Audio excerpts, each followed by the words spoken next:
కాల్పుల్లో గాయపడిన Donald Trump ఆసుపత్రి నుంచి డిశ్చార్జ్ అయ్యారు. బట్లర్ మెమోరియల్ ఆసుపత్రిలో ట్రంప్కి చికిత్స అందించారు. ట్రంప్ ఆరోగ్యం నిలకడగా ఉందని ఆయన టీం వెల్లడించింది.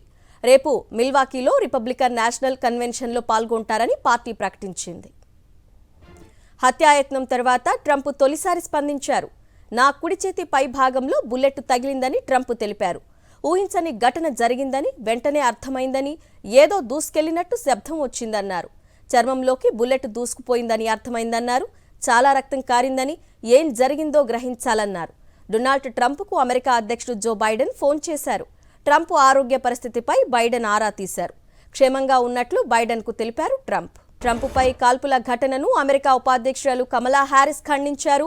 అమెరికాలో హింసకు తావు లేదన్నారు. కాల్పుల్లో గాయపడిన ట్రంప్ త్వరగా కోలుకోవాలని ఆకాంక్షించారు. ఈ ఘటనలో తక్షణం స్పందించిన యుఎస్ సీక్రెట్ సర్వీస్, లోకల్ అథారిటీస్ను ఆమె అభినందించారు.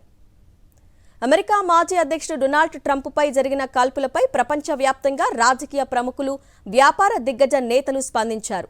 దాడిని తీవ్రంగా ఖండించారు. ట్రంప్పై దాడిని కెనడా ప్రధాని ట్రూడో తీవ్రంగా తప్పుపట్టారు. Google CEO Sundar Pichai, Apple CEO Tim Cook, SpaceX CEO Elon Musk ట్రంప్పై జరిగిన దాడిని తీవ్రంగా ఖండించారు.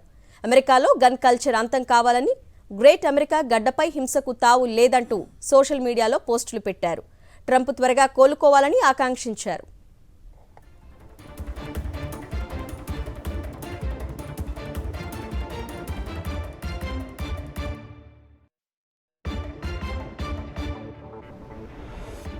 కాల్పులు జరగగానే ట్రంప్ తప్పించుకునేందుకు కిందకి వంగారు. చెవికి బుల్లెట్ గాయం కావడంతో ముఖంపై రక్తం చింది కారింది. సంఘటన తర్వాత ట్రంప్ ఒక ప్రకటనలో అతను క్షేమంగా ఉన్నానని తెలిపారు. కాల్పుల సమయంలో త్వరితగతిన చర్య తీసుకున్నందుకు ట్రంప్ ధన్యవాదాలు తెలిపినట్లు అధికార ప్రతినిధి స్టీవెన్ చియుంగ్ తెలిపారు. ఎన్నికల ప్రచారంలో పాల్గొన్న ట్రంప్పై కాల్పులు జరగగానే భద్రతా సిబ్బంది ఆ దుండగుడిపై కాల్చి చంపారు.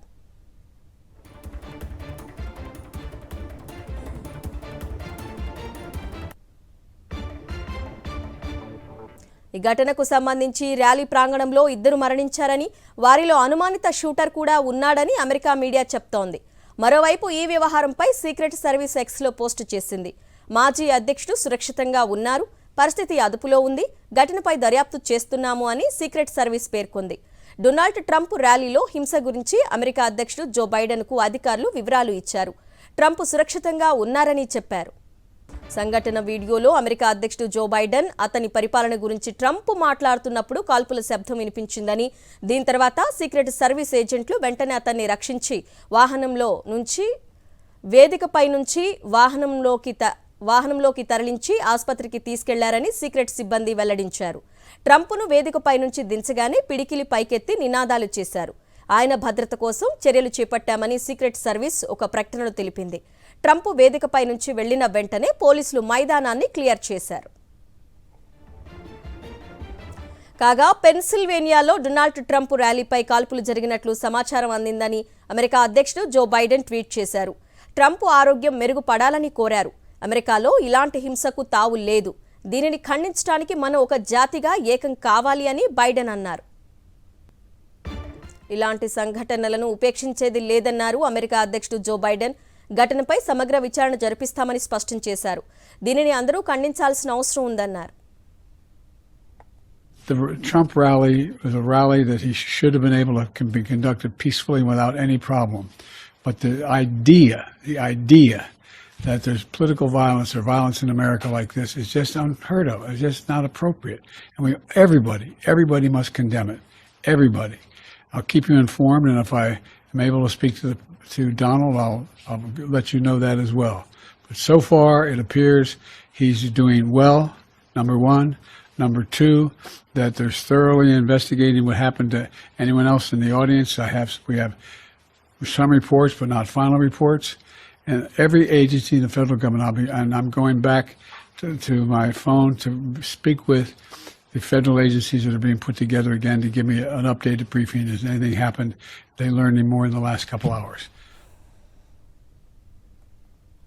ప్రజాస్వామ్యంలో రాజకీయ హింసకు తావు లేదని అమెరికా మాజీ అధ్యక్షుడు బరాక్ ఒబామా ట్వీట్ చేశారు. ఏం జరిగిందో ఇంకా ఖచ్చితంగా తెలియనప్పటికీ మాజీ అధ్యక్షుడు ట్రంప్కు పెద్దగా గాయపడలేదని, ఆయన ప్రాణానికి ఎలాంటి డోకా లేదని ఒబామా అన్నారు. ఆయన త్వరగా కోలుకోవాలని కోరారు.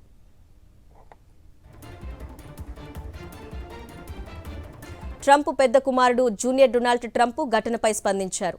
అమెరికా జెండా ముందు పిడికిలి పైకెత్తి రక్తంతో ఉన్న ట్రంప్ ఫోటోను పోస్టు చేశారు. అమెరికాను కాపాడే పోరాటాన్ని ఎప్పటికీ ఆపబోనని పోస్టులో అన్నారు.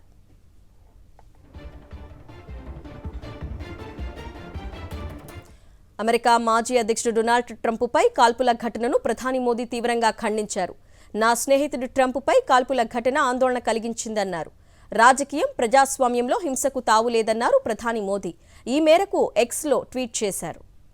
ట్రంప్ ప్రచార ర్యాలీలో అతనిపై కాల్పులు జరిపిన వ్యక్తిని చూశానని ప్రత్యక్ష సాక్షి వెల్లడించారు. ఈవెంట్ గ్రౌండ్కు సమీపంలో ఉన్న భవనంపై నుంచి అతను ట్రంప్పై కాల్పులు జరిపాడని తెలిపారు. అతను భవనం పైకి రైఫిల్తో చేరుకున్నాడని అన్నారు. Where I heard him come from. What did you see, sir? I heard the shots. I thought it was firecrackers to begin with. Somebody over there was screaming, "He's been shot! He's been shot!" So I made my way over. I said, "I'm an emergency department physician. Let me help you." The guy had spun around and was jammed between the benches. He had a headshot here. There was lots of blood, and he had brain matter there. And so I got him. There's a helicopter coming in to get him. I got people there really helpful. I got Was him there only up one on a person bench. shot that you saw? Then I did CPR, did chest compressions as well as I breathed for him. One person. I was the only one that did it. ట్రంప్పై జరిగిన దాడిని నాటా association ఖండించింది. ఈ ఘటన ప్రజాస్వామ్యానికి ప్రమాదమన్నారు నాటా ప్రతినిధులు. గాయపడ్డ Trump త్వరగా కోలుకోవాలని తెలిపారు. పెన్సిల్వేనియాలో ట్రంప్ మీద ఆయన హత్యా ప్రయత్నమా షూటింగా, బట్ అది తప్పది. ఎందుకంటే డెమోక్రటిక్ ఎలక్షన్ లో ఫైట్ చేయాలి. రిపబ్లికన్ ప్రెసిడెంట్ కంటెస్టెంట్ ఆయన మీద చేయడం అది ఇండియన్స్ అందరమైనా కాంగ్రెస్ పార్టీ తరఫున కూడా దాన్ని ఖండిస్తున్నాము. ఎందుకంటే ఇటువంటి చర్య ఒక డెమోక్రటిక్ ఎలక్షన్ లో ఇది వర్కౌట్ కాదు. ఎందుకంటే we fight for the democratic elections and violence. Rahul Gandhi గారు చెప్పారు, violence is not place for the democracy anywhere. Violence ఎవరు వైలెన్స్ చేసినా కానీ violence is not accepted.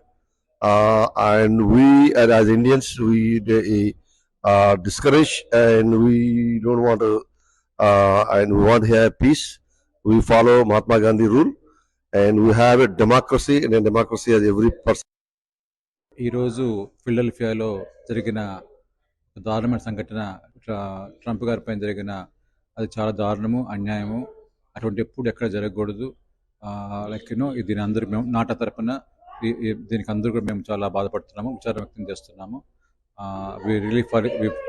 We wish Trump గారు త్వరగా రికవర్ అయ్యి క్యాంపెయిన్లకు వస్తారని మేమందరూ విష్ చేస్తున్నాము. సో ఇవాళ ట్రంప్ గారి మీద అసాసినేషన్ అటెంప్ట్ ఉండే కదా. So this is not the way democracy works. So ఎవరైనా ఖండించాల్సిందే ఇది. So this is very bad. So public leaders అనేది వస్తుంటారు, వెళ్తుంటారు, బట్ ఇట్లా షూటింగ్ చేసుకోవడము ఇదనేది this is not the way, this is not the right space to do this. So assassination attempt అనేది ప్రతి ఒక్కరు ఖండించాల్సిందే. We are very very sad about that and hope Trump garu will recover that from his injuries. Thank you. ట్రంప్పై జరిగిన దాడి ఘటనకు సంబంధించి latest updates మా ప్రతినిధి వెంకటేష్ అందిస్తారు. వెంకటేష్, చెప్పండి. ప్రస్తుతం బైడెన్ కోలుకున్నట్లుగా తెలుస్తోంది. రేపు జరగబోయే ట్రంప్ ఈ కార్యక్రమానికి హాజరు కాబోతున్నట్లుగా తెలుస్తోంది. అదేవిధంగా ఈ దుండగులు కాల్పులు జరిపిన వారిపై ఎవరు ఏంటి అనే డీటెయిల్స్ ఏమైనా తెలిసాయా? అమెరికా మాజీ అధ్యక్షుడు డొనాల్డ్ ట్రంప్ పైన హత్యాయత్నం జరిగింది. అమెరికా కాలమానం ప్రకారం సాయంత్రం 6:15 ఈ ఘటన జరిగింది. ఈ ఘటనకు పాల్పడిన దుండగుని ఇప్పటికే అమెరికా సీక్రెట్ సర్వీస్ ఏజెంట్స్ కాల్చి చంపారు. మరొక వ్యక్తి కోసం గాలింపు చర్యలు చేపట్టారు. అతి త్వరలోనే ఈ ఘటన వెనుక ఎవరున్నారో దాన్ని ఛేదించేందుకు అమెరికా పోలీసులు ప్రయత్నిస్తున్నారు. ఈ మొత్తం కేసు దర్యాప్తును స్థానికంగా ఉన్నటువంటి FBI federal bureau of investigation కు అప్పగించినటువంటి పరిస్థితి. మొత్తానికి ఈ ఘటన నుంచి డొనాల్డ్ ట్రంప్ ప్రాణాపాయం నుంచి తప్పించుకున్నారు. వెంటనే ఆయన రిపబ్లికన్ పార్టీ ఎన్నికల ప్రచారంలో ప్రసంగిస్తున్న సమయంలో అకస్మాత్తుగా సుమారు 6 రౌండ్ల కాల్పులు జరిగాయి. వెంటనే ఈ ఘటన నుంచి చేరుకున్న అప్రమత్తమైన డొనాల్డ్ ట్రంప్ వెంటనే ఆ పోడియం వెనక కిందికి వంగడంతో ఆయన ప్రాణాపాయం నుంచి తప్పించుకున్నటువంటి పరిస్థితి. అలాగే ఇటు సీక్రెట్ సర్వీస్ ఏజెంట్స్ కూడా అప్రమత్తమై ఆయనకు ఒక రక్షణ వలయంగా నిలిచారు. రక్షణ వలయంగా నిలిచి అక్కడి నుంచి ఆయనను సురక్షితంగా బయటికి పంపించారు. Right Venkatesh, thank you. Donald Trump